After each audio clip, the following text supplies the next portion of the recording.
My name is Mark Brooker. My story is one of learning to love.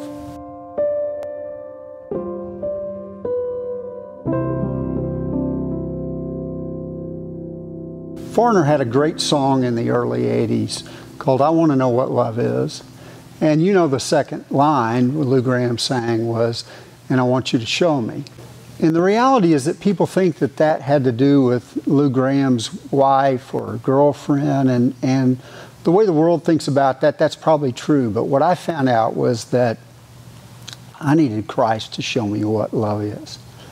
I became a Christian at 16 in a church and went off to college and really didn't spend much time with the Lord during college. Met a girl, we played house for a little while, ultimately got married my senior year, and moved, upon graduation, moved to Victoria, Texas, and I started working in the oil field, and within 3 or 4 months, she came to me and said, I want a divorce, I want out of this.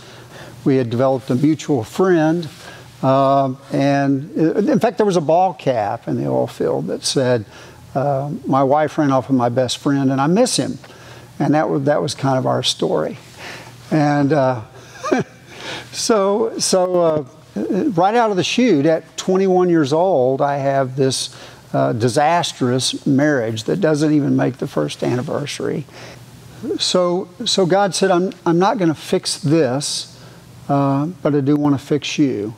And so we began to work on my relationship. And one of the first things God said was, if you want to be married again, then we need to move you back to a state where you're not married. Quit trying to have marital privileges in your dating life. And I ultimately moved back to Fort Worth and attended seminary because I thought that was how I'm going to get closer to God. While there, I was at a Leon Russell concert and saw my old friend Debbie, who I'd known since the 7th grade. And I saw her at this concert and said, well, so you know what's up? And so we started going out on dates. Later that summer, we ended up getting married.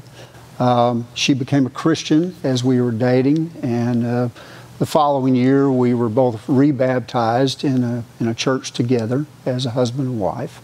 And God blessed us with children. Now, one of the things that God had told me early in this kind of rediscovering Him and Him changing me was, make sure you understand what you're thinking about when you're talking about getting married again. Little was I to know that was going to be a serious consideration 30 years later. Early in 2008, Debbie began to hear voices. We went to a series of doctors, and she was finally diagnosed with schizophrenia. One of the psychiatrists told us he'd seen hundreds of schizophrenics, and it's never pleasant. It's always condemning voices and argumentative voices. It became increasingly difficult as this disease really set in with her. A latent-like schizophrenia is not that common, and probably was induced from pot smoking in college, to be quite frank about it. So what ends up happening is people begin, well-meaning friends, as they find out more about this situation, say, well, are you going to stay? I mean, you have your whole life still in front of you. Are you going to stay? And I said, well, yeah. I mean, I love my wife, and I need to be there for her. And in fact, people won't stick with her in this, through this. Is extremely important that I do. Suddenly, 1 Corinthians 13, the thing that people always talk about before they're married, and they always have at their wedding ceremony, now really becomes real life. Let me just read a little bit.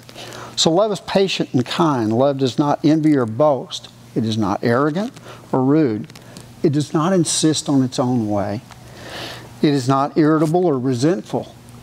It does not rejoice in wrongdoing, but rejoices with the truth. Love bears all things, believes all things, hopes all things, and endures all things. And love never ends, never gives up. And so the Bible's pretty clear that you can have all kinds of accomplishments, but if you haven't loved the people in your path that God's put for you to love, then all of that's really for naught. And so learning to love her through this, even though she's not the same, was something that I had to depend upon Christ to pull me through. What Satan really wants is for your marriage to crumble, and the testimony of God's faithfulness to you and the power of the Holy Spirit in helping you manage this is all destroyed. And so as time has gone on now, we had the diagnoses, and we've had some treatments, we've had some hospitalization. The treatments, many of the treatments are just almost as bad as the disease. And so for Debbie, she's become very reclusive. It's very difficult for her to get out, but we work around that. I have to remind myself, and I get reminders from the Holy Spirit, to make sure that you're constantly letting her know that you love her in some way. Buy her these little sayings on little frames, and flowers and cards and those things, to keep putting that in front of her, which, by the way, is very similar to what we get at Grand Parkway every week. God tells us He loves us through His Word. God has really blessed us through this. And I know that sounds strange to hear, but it's drawn us closer in a very different way that the healthy life retired to the beach would have done, I think. And there's an interesting verse that I ran across not too long ago, Philippians 1:12. And it's Paul, he's in prison. He says, I want you to know, brothers, that what has happened to me has really served to advance the gospel. And that's absolutely true in my life. And so when people say, how do you manage through this? I say, I don't do it alone. Christ strengthens me. Christ reminds me. Christ gives me the model to keep ministering to her through our marriage. And so that, I really found out the answer for, I want to know what love is. I found out it comes from knowing Him. It really does. My name is Brooker, and my story is one of learning to love. Thank you.